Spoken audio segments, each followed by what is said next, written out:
Imagine करो उस इंसान को जिसने दुनिया की सबसे बड़ी साइंटिफिक डिस्कवरी की, जिसका नाम सुन के ही एक जीनियस याद आता है, जिसका नाम है अल्बर्ट आइंस्टीन। अल्बर्ट आइंस्टीन ने अपनी लाइफ के एंड में अपने एक दोस्त को लेटर लिखा और बोला कि मैं एक धोखेबाज आदमी हूँ, मैंने लोगों के साथ बहुत गलत किया है और वो मुझे पकड़ लेंगे और मार देंगे। सोचो उस इंसान को ऐसा लग सकता है तो तुम किस खेत की मूली हो। दोस्तों, क्या तुम्हें ऑफिस में कभी प्रेजेंटेशन देते वक्त या एग्जाम में टॉप करने के बाद लगता है कि ये सिर्फ एक लक है और तुम इसके लायक ही नहीं हो? तो इसी फीलिंग्स को कहते हैं इम्पोस्टर सिंड्रोम। और आज हम इस दिमाग के ग्लिच को हैक करेंगे।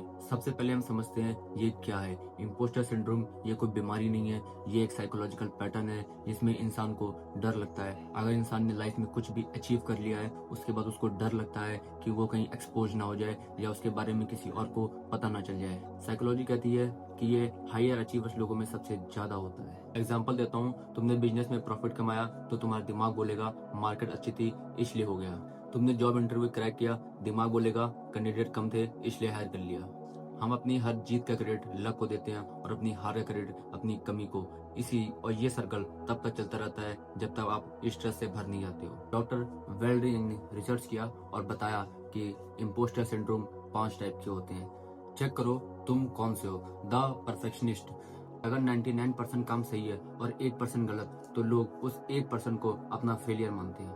द सुपर ह्यूमन, ये लोग दिखाना चाहते हैं कि ये लोग सब कुछ कर सकते हैं और जब ये लोग थकते हैं तो बाद में साबित करते हैं कि मैं खुद फेक हूँ। द नेचर जीनियस, अगर इनको कोई भी चीज पहली बार में समझ नहीं आई तो ये वहीं पे उस चीज को छोड़ देते हैं और जान जाते हैं कि ये काम ये नहीं कर सकते हैं। इन्हें लगता है एफर्ट करना मतलब टैलेंट की कमी होना। द एक्सपर्ट, ये वो लोग हैं जो कभी भी जॉब नहीं करते हैं और जॉब के लिए तैयारी नहीं करते हैं, खाली हर समय अपना टाइम वेस्ट करते हैं और सर्टिफिकेट के पीछे भागते रहते हैं। इसका सोल्यूशन मैं 3 स्टेप में बताऊंगा आपको। 3 स्टेप टू हैक इट। अब सवाल है इसे डील कैसे करें। मैं 3 स्टेप देता हूँ, इसको फॉलो करो, सब कुछ चेंज हो जाएगा। Name it to tame it. जब भी ये फीलिंग आए रुको और बोलो मिस्टर इम्पोस्टर आया है। होना और ना होना दोनों अलग अलग बात है। जब तुम इसे एक नाम देते हो तो इसको खुद से अलग कर देते हो। लगना तुम स्टूपिड हो और होना कि तुम स्टूपिड हो, जमीन आसमान का फर्क है इस चीज में। नंबर 2, कलेक्ट एविडेंस, सबूत इकट्ठा करो। एक डायरी बनाओ, विंस डायरी। जब भी तुम्हें कोई सक्सेस मिले, छोटी हो या बड़ी, उस डायरी में नोट करो। जब भी क्लाइंट की तरफ से तारीफ मिले उसको नोट करो, अच्छे से लिखो और उसको पढ़ो। जब भी तुम्हारे ऊपर इम्पोस्टर सिंड्रोम अटैक करे तो उस डायरी को ओपन करो और पढ़ो उसमें कि तुमने ये चीजें अचीव की हैं। जब भी तुम्हारे ऊपर इम्पोस्टर सिंड्रोम अटैक करे उस डायरी को खोलो और पढ़ो कि तुमने ये चीजें अचीव करी है और अपने माइंड को सबूत दिखाओ कि तुमने ये किया है और तुम इसके आगे भी बहुत कुछ कर सकते हो। Good enough is real. Perfectionism को छोड़ो और 70% काम तुम्हारा कंप्लीट होने पर एक्शन लो, तुरंत एक्शन लो। एलॉन मस्क ने भी अपना पहला रॉकेट लॉन्च किया था बट वो सक्सेस नहीं हुआ था, फट गया था, लेकिन वो रुके नहीं थे। उन्होंने दोबारा ट्राई किया और रॉकेट लॉन्च किया और देन वो सक्सेसफुल हुए।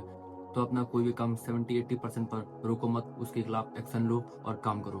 कंक्लूजन, याद रखना दोस्तों, कॉन्फिडेंस का मतलब ये नहीं कि तुम सब कुछ कर सकते हो। कॉन्फिडेंस का मतलब ये है कि तुम चाह कर भी सब कुछ कर सकते हो। बस सोचो कि तुम्हें ये करना है और ठान लो कि तुम्हें ये काम करना ही करना है। जो पौधा छोटा होता है उस पर काफी हवाएं पड़ती हैं, बहुत चीजें आती हैं, लेकिन फिर भी वो टिका रहता है। एक बार गिर भी जाता है फिर भी वो उठ जाता है। तो ऐसे ही रोज काम करो, उठो, तभी लाइफ में सक्सेस हो पाओगे। और अगर वीडियो अच्छी लगी तो कमेंट में लिखना आई एम रियल। और ऐसे डेली साइकोलॉजिकल हैक के लिए रियल माइंडसेट हैकर को सब्सक्राइब करो।